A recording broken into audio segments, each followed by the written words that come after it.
move things that are actually going to matter in your agency. And for Dave, it's don't niche hop, which I love because believe it or not, people still niche hop. But easier said than done. Obviously, I think every entrepreneur has a little ADHD, and it's probably what got us so far, right?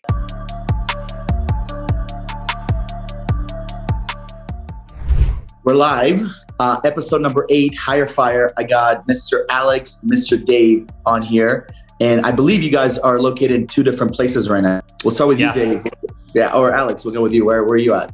Yeah, I'm in New Jersey. I'm in the Princeton area. I'm actually looking over Center City, Princeton right now. Grew up here in this area and been here my whole life. And Dave? I am in Los Angeles, California. Los Angeles, California. Literally the East Coast and the West Coast. And you got the South America over here with me. I love it. We're literally all over the world. So I was just talking to you guys a little bit about how this is going to go. And what I want to do is I actually want to take this back a few years ago because it's crazy. I feel like this world is we're separated by 2 time zones, pre-COVID, post-COVID. Mm-hmm. But I want to take it back like way before COVID because I feel like you guys have been in a space for quite some time. Dave, I know you have, and we'll start with you.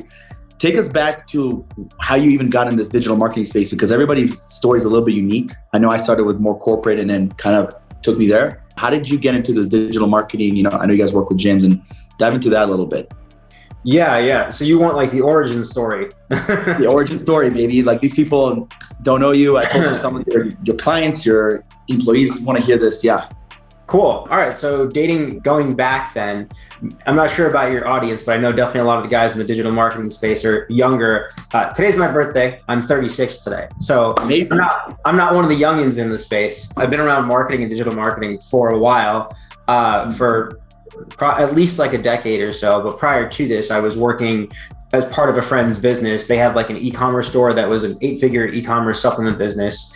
And so I did that with them for a long time, but I always knew during all that time that I wanted to go do my own thing. And I was always kind of dabbling, taking copywriting courses, different marketing courses. And for me, really what was the big changing event was probably like right when I was hitting like 30, started working backwards. I'm like, well, wait a minute, if I want to have kids, I want to get married, I want to have a business. And I'm like, if you want to have a business, you need to hustle, you need to have less responsibilities in your life. Or if that's the time to do it, it's going to become harder. I'm like, better get my shit together. And are we cool to curse on this? Please do. All right.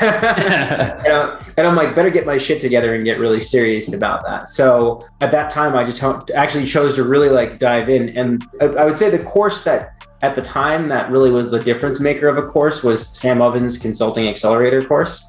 Of course. Which, funny enough, to show how committed I was at the time, was that his course, I actually got a bootleg version of it, like a torrent version of it. And I thought it was really good. I'm like, you know what? If I'm serious about this, I'm like, let me legitimately go all in. Even though I had this for free, I went and paid $1,500 or whatever it was for it legitimately, because I felt like having skin in the game would change my approach to it.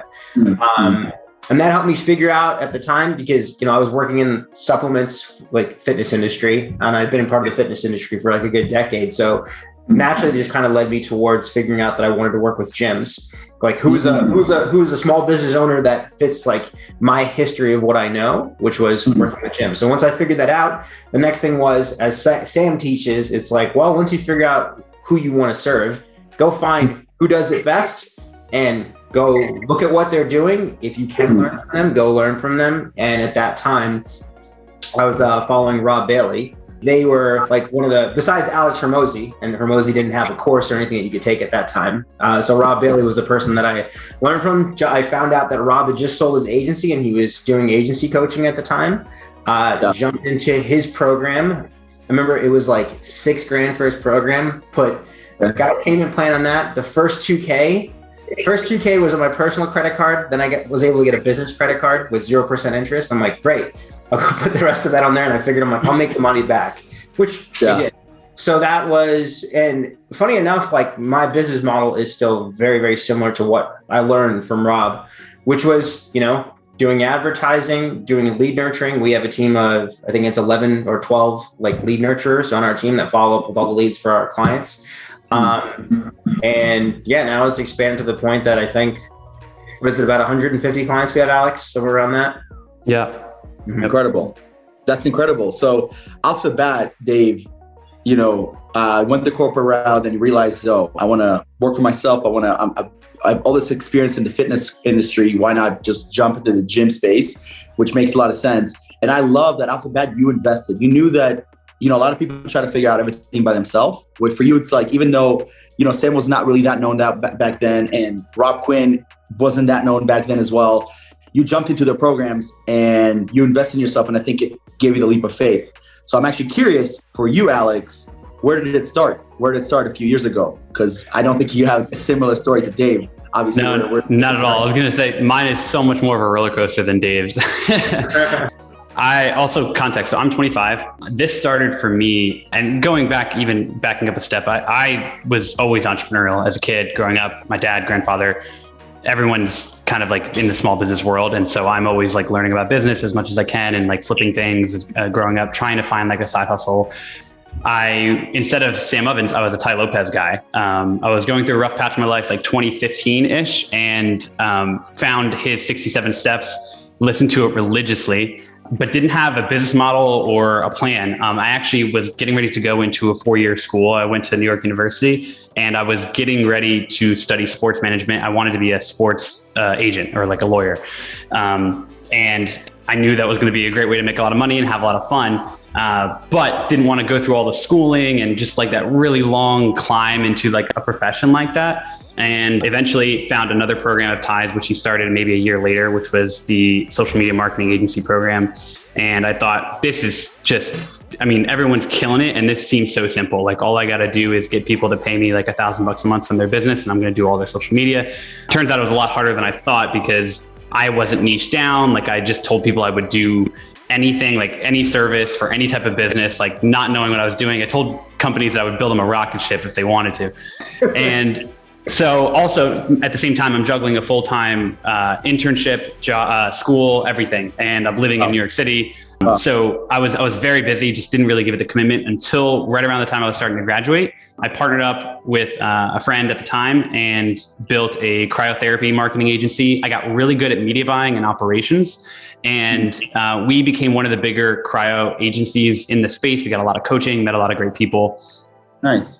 And once that kind of dissolves, this was right before COVID, and I had to kind of figure out what I wanted to do for the next year or two. Got a sales job, taught myself some sales skills, partnered up with Alex Greco and Kyle Robbins, who are two of my best friends to this day, and my mentors at the time, in their float therapy agency, and worked there for about a year, which is essentially how I met Dave. So they were in the agency lab program through Joel. And once we stopped working on float therapy, I was kind of bouncing around trying to figure out what I wanted to do again. I knew like I wanted to do this agency thing. I knew I was good at media buying, and I knew I was good at operations. And I just needed someone that had an existing kind of infrastructure and wanted to partner up, or I had to make the decision, do I want to start it on my own? As I was trying to make that decision, I met Dave, and Dave just kind of came along and said, hey, I need a media buyer. And originally our agreement was I was going to come into Dave's company and find him a media buyer, do the hiring and train them. And that would be it. And then we just kind of stay friends. But we kind of clicked right away, and we knew that we wanted to be partners. We knew that we wanted to work together long-term, indefinitely. And so ever since then, that was over a year ago now, we've been working together on our fitness business and now starting in e-commerce as well. That's amazing. It's so cool because both of you guys have these moments, the butterfly effect moments. One decision and your whole life is changing, right? Like whether it's for you, Dave, and for you, Alex, which is super cool. So the title of this podcast is Tire Fire. So one of the things I'm always curious about, and we'll go back to you, Dave, is what was your first hiring as a CEO, and what was your first firing? Who did you fire first? And then I have follow-up questions to that. It was the same exact person, which was my first virtual assistant, which was to come in and do lead nurturing for us. He was great for a long period of time, maybe like 6 to 8 months or so. And when I first brought him in, like I always have a hard time letting go of anything, right? So I was doing like working like crazy. And then when he first came in, I was like, all right, to get a hang of this, like what I want you to do is you're going to work and do it, but we're going to work on Zoom the whole day. And you're just going to share your screen so I can quickly look and give you quick feedback on what you're doing over there. And that worked great. We worked well together for a while. And then as the team grew, I forget how many team members we had or how big the lead nurturing team was at that time. Maybe it was, Alex, you were here at that time. That was when it was smaller. Maybe we had like 4 or 5 lead nurturers. Somewhere, yeah, between like 4 and 6. Yeah. So I think the challenge with remote work is like, what is somebody actually doing? And our suspicion was that, unfortunately, he actually even outsourced his job to somebody else, and somebody else was doing the work. And we were looking at it. We're like, this is like half broken English that we're seeing over here. Like, this is not the same person. Gave him a few warnings about it. And then it just never improved. And we had to chop that one off. Fortunately, that's probably been the only firing that we had to do. Right. They call there's like good churn and bad churn, right? That was like one of the things that happened after he was here for a bit. Everybody else, like we probably had like 1 or 2 people that probably didn't fit. And we like, that was like within a month or 2 that were like, this is just not working out. But that was the first and only one so far, knock on wood, that just didn't just fell off a cliff. And that's interesting because usually your first hirings, if they work out for a long time, they become like, they start getting paid more, they become managers, they become leaders in your company. Where do you feel like you drop when a churn like that happens, Dave, I blame myself as the CEO. I'm like, how did I let this slip out? Because this is my first hiring. He's been with me for a while. Obviously, there was probably a few people that he even trained. Where do you think it slipped away from your handling? Do you think it's when you stopped kind of micromanaging him? Do you think you got him too comfortable? You gave him a raise too fast? What's your opinion? Looking back at it, if I were to figure out, really looking back at it, if I was looking at the warning signs of the individual to begin with, I know that when I first found him, it was through somebody else that I knew that was a virtual assistant, through another coach that I knew. And he was asking for much more money. So he had more aspirations of doing like ads and all this kind of stuff and kind of like building his own agency. And so I had him I think the perception was that he came in thinking that, all right, I'll just do this for right now, right? Like I'll come and do this gig right now because I probably don't have anything going on. And came in and did that, but he was always entrepreneurial, doing other things. I think he tried to open a restaurant at the same time in the Philippines. So not recognizing the entrepreneurial drive in a person that you really want to be part of a team was a mistake. And realizing like that, I don't know if there would have been a situation in which he would still be here today. Right. I think it was just wrong it was just placement of the individual. The wrong person. Yeah, it was just the wrong person for that time being. And I wish him the best with everything, but it was just like based off his aspirations and everything else that he's like trying to do now. I mean, ironically, he's trying to do a gym agency now, right? Like learned from us and just went off and did his own thing. Where did he come from? How did you find him? At this stage, I wouldn't necessarily say I was niche hopping. COVID hit and I was like, oh, well, gyms kind of suck right now. What other niches are there? I found a coach that was doing I was like, oh, insurance. People were selling insurance like from over the phone and stuff like that, or like on Zoom. Yeah. And the guy that I was learning from, he's like, yeah, if you need a virtual assistant, he's like, I have a girl that I get him from. So I was like, okay, like I need a VA to kind of help me out here. And she referred me her brother. And that's how I see. That makes sense. So it was just like, you're such a new business owner at the stage where things just kind of happen to you rather than for you in a sense. So that's interesting. What about you, Alex? What was your first hiring/firing? Yeah, it was actually also a lead nurturer. So actually, I remember we needed to test out lead nurturing because all of our clients were not booking their leads at a high enough rate. And we were like, all right, we know that if we did this ourselves, we could do it better. But that being said, it's like a full-time job. We're out here running a business, selling more clients, doing ads, all this stuff. So we need someone as like an assistant.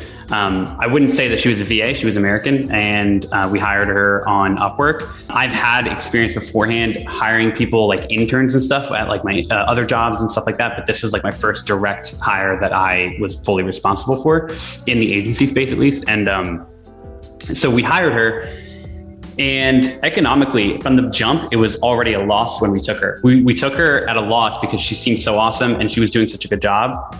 And we had not sold the service enough yet to justify her cost. So we were kind of taking a gamble that she was going to work out and that we were going to be able to like afford her in the long run.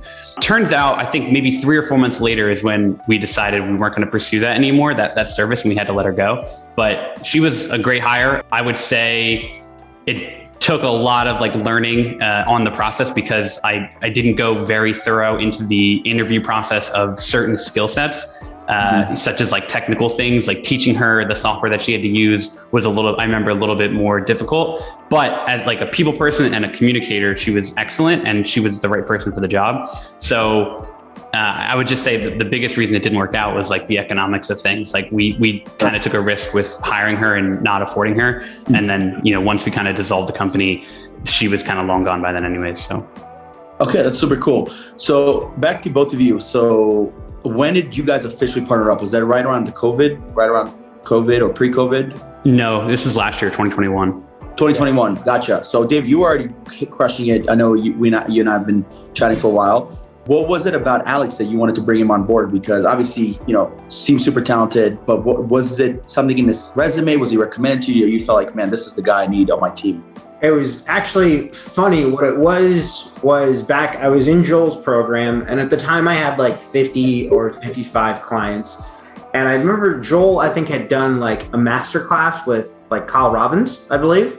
And I'm not sure if it was during the master class or after the master class. I just searched Kyle's name in that Facebook group. And then I saw this video come up that Kyle just posted where he's basically interviewing Alex. And I think the context here is that Alex was his media buyer in his previous agency and he was interviewing Alex. So basically he can give all of his new media buyers to watch this video so you know how to do media buying.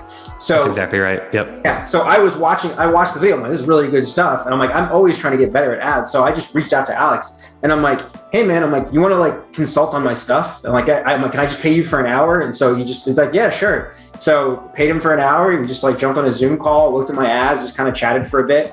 And we just kind of stayed friends after that. I don't know if that was like right then, that it was probably a few months later that we finally like started working together, but we just kind of kept in touch, talked about different things along the way. And then it was when like about May of last year, I was like, I'm at like 55 clients. And I'm like, I'm kind of busting at the seams, and media buying is one of the things that I'm scared to get like, to hand off to somebody else. And that's when he basically gave me like the offer I couldn't refuse, which was, he's like, yeah, I'll come in and do the ads for you. Then I'll hire somebody and teach him to do it. And I'm like, well, I was willing to pay this guy to come and check my stuff out. Of course, I would like hire him to come in and do this. And secretly, when he came on, I told the team, I'm like, we're going to try to keep him. Like, so that's how. It's so funny, Omir. You talk about the butterfly effect. When Kyle Robbins filmed that recording, I didn't know that this was like a public video. I thought this video was just for his new team members, like his VAs that he hired, so that he can use that for training material, just like Dave said. Then out of nowhere, I get a bunch of people commenting and like in my notifications on Facebook, because Kyle basically, he always does shit like this. He'll like post the video without, I didn't really care, but like he didn't tell me that he was going to do it. I didn't really care, but he posted it, and then like all these people were like asking me like, hey, can you like tell me a little bit more? Or, like, I love the video, like, great to meet you, blah, blah, blah. So if he didn't do that, maybe I would have, but like, that was just one of those small things that led me to meeting Dave. And it's just kind of weird how shit works out. It's crazy. So crazy, because the same shit Joel would do to me. I would make a video thinking it's for like just and then it goes over for go high level. So like, I don't know if you guys ever seen the 10-day course. I didn't realize that it was going to be like, I thought it was a private group. Thousands of people have seen it. I mean, I literally still get messages 2 years later. Yo, man, watch your demo masterclass, this and this. And I'm like, dude, it's funny. We're connected with people that exploit us in the best ways possible. You know what I mean? Yeah. So for you, Alex, like, what was it about Dave? Because obviously the talented media buyer, and always, we place media buyers, normally like virtual assistant type media buyers, people that are learning, getting better, right? But someone like you that's advanced, has years of experience, got to learn from Kyle and a bunch of other people. It has to have been something that you saw in Dave and Dave's company that you felt like you were the right fit. I'm actually curious because I'm sure at the level that you are at, there were other options, right? You could have gone out there and gotten something, maybe even with more clients or less clients, more pay, more structure. What was it about Dave and where he was at the time that made you want to go work with him? Yeah, a few things immediately jumped out when I met Dave in the first couple of weeks of working together. I mean, the first one was that he was super passionate about his clients and like no BS. Like, this is one of the themes that Dave and I talked about from the jump, that there are so many agency owners out there that are just like close and churn type of agencies. I mean, the average retention of an agency is just absolutely terrible, right? So, he cared so much about his strong retention and his strong relationships with the clients and doing a good job. And that was immediately prevalent, and it stood out because I didn't want an agent. I didn't want that. Like, I knew what he was doing is what I wanted to be like, the environment that I wanted to work in. So that was the first thing. Second thing is he was just super generous, super nice. He was like a friend first before a partner. And that's how like I knew like we were going to have a strong relationship. Typically a lot of people in this game, nothing against them, because I think I have a lot of friends like this too, where like their first instinct is like, how can we make money together? But Dave's like insight was like, how can we learn together and how can we like work together and do awesome shit? You know what I mean? There's a big difference. And I think the fact that we have that mindset in our company, like how do we do awesome stuff and like do a good job? That's what makes us the money, right? Because like if you just set out and be like, how do we make a shit ton of money? There's a million ways to do that, right? So there's a couple things that stood out like immediately that were like, all right, this is the guy I want to work with for sure. Well, I absolutely love this bromance, and I think the best partnerships and the best people, they have to fit culturally. It has to be a vibe, and energy has to be there. That's actually one of the things that I point out a lot of times for people in interviews. I'm like, yo, this person might be really good at this one thing, sales, appointment setting, media buying. But man, if you take that away from them and you can't sit in the room and just conversate with them and just become friends with them, doesn't have to be best friends. They're probably not going to be with you for a long time. And I saw that in a lot of different partnerships. I saw that in previous jobs that I worked at. So I think you guys have something really cool going on here, and it's unique because you guys are completely different people in a sense, and this is bringing you together. The next thing I want to talk to you guys about, and I'm very curious about this. We'll start with you again, Dave. COVID hits, right? The first people that got shut down is brick and mortar, right? We were in chiropractic. You guys were still in gyms. What did you guys do? Like, how did you guys pivot? Like a lot of people, even Alex Hormozy, like I remember he was coaching us at the time actually when we launched Allen, and dude, they lost millions of dollars. What happened during COVID, and how did you guys bounce back? Yeah, so it's crazy, right? Because COVID's like 2 years ago now that it hit, or a little bit before that, 2 years and a month that it hit. Yeah. And at that time, agency wasn't as big as it was then, or even at any point. We were like 8 to 11 clients at the time. And when it first hit, the first thing I tried to do is just try to pivot to get my clients to go online.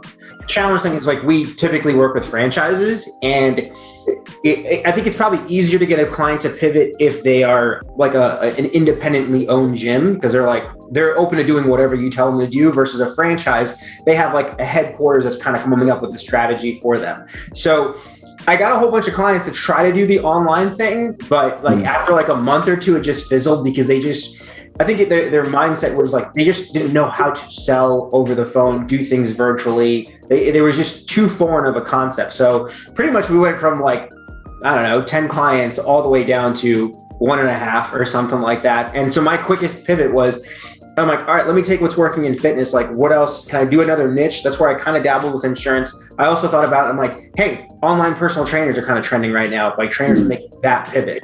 And so I started working with a few personal trainers, helping them to pivot, because my thought was, I'm like, well, what do they need to, what are this, even though I've never been a personal trainer, right? And I didn't even go the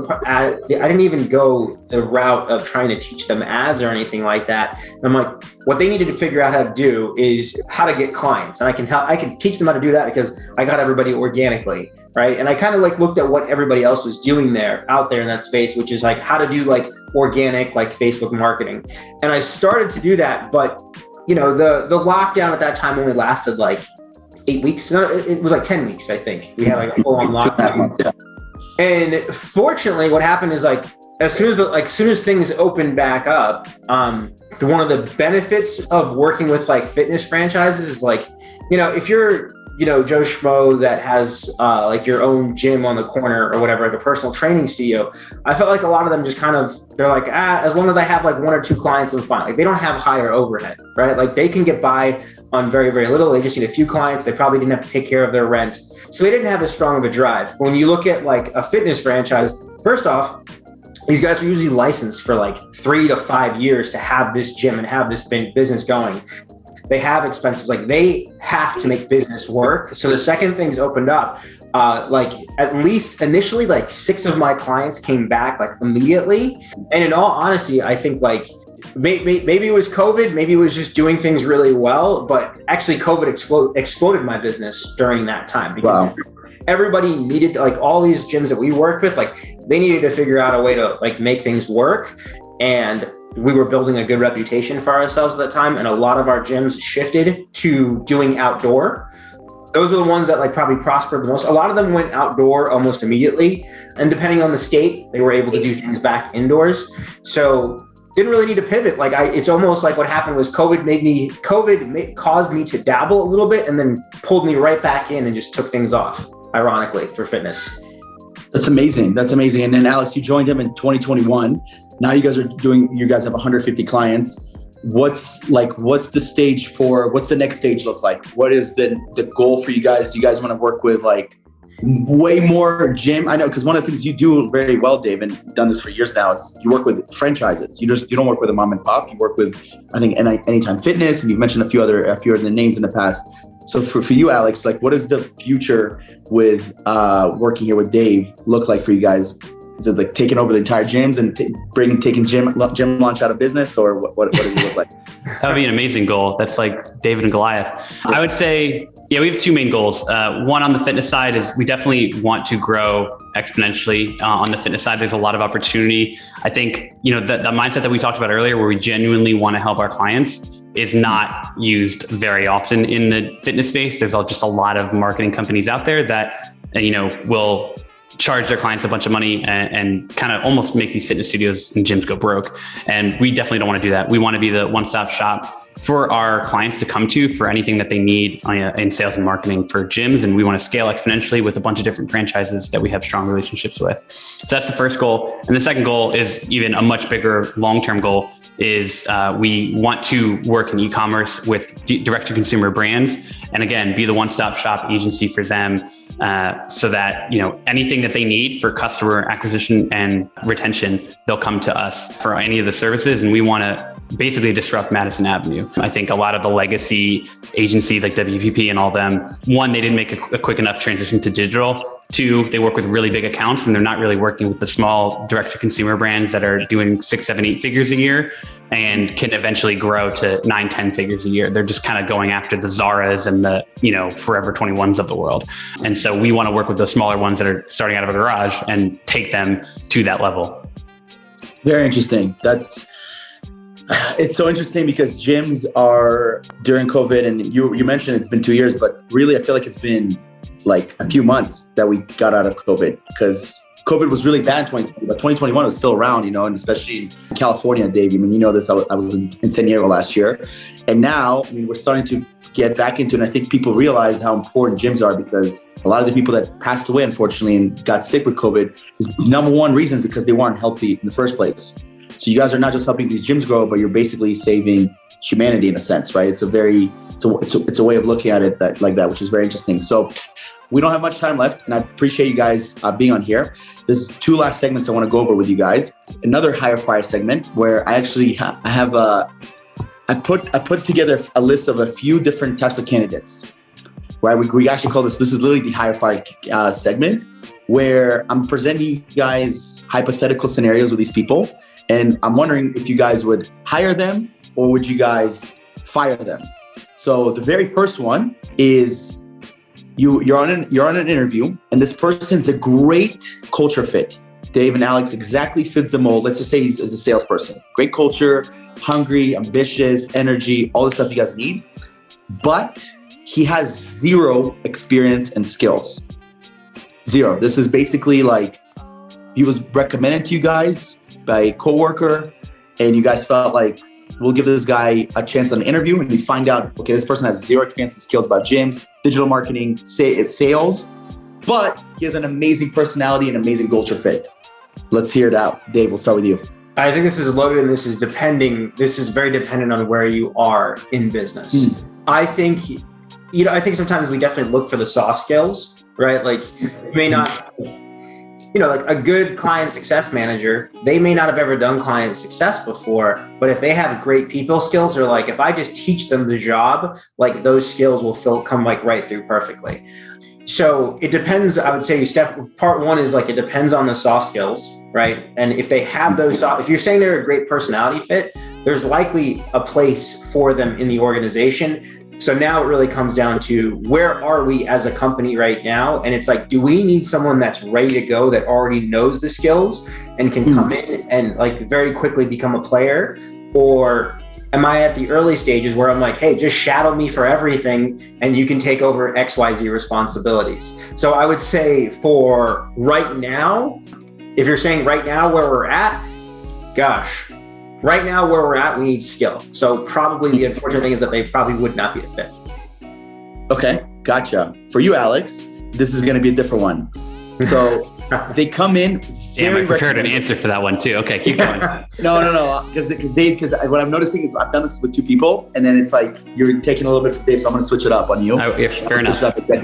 So you, Alex, someone's coming in really highly recommended by one of your teammates, someone that you genuinely believe, but the interview was very underwhelming. Like you got on the interview and it was just not it. They did okay on the test, but again, someone in your company higher up, not just a new person, but someone who's been in a company for months, maybe as long as you have been there, Alex, for almost a year, let's say. But again, the interview was super underwhelming for a media buying position. So something that you're familiar with. How are you hiring this person, or are you firing this person? And by firing, you mean you're just not hiring them? I would say 99% of the time it's a fire. Not every referral is a good referral. And actually, Dave and I were just talking about this the other day.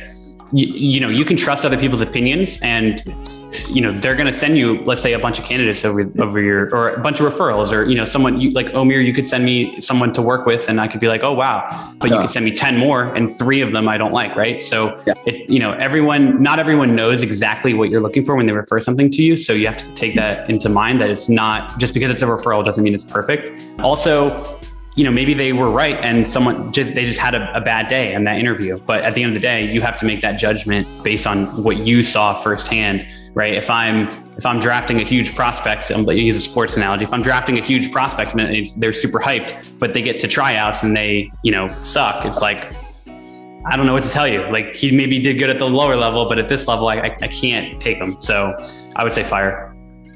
Cool. We'll do 2 more. One for you, Dave. One for you, Alex. Can I add a story to that? I actually have a very, very relevant one to that. We had gotten a referral. We needed another client success manager. I'd gotten a referral from somebody I very much trusted. It was their it was her client success manager for a company that she was working with. So it wasn't somebody that they employed. It was the CSM that was working her.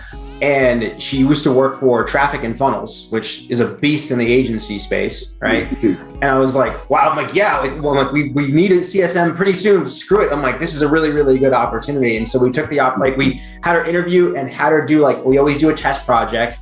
And I was like, this is pretty meh.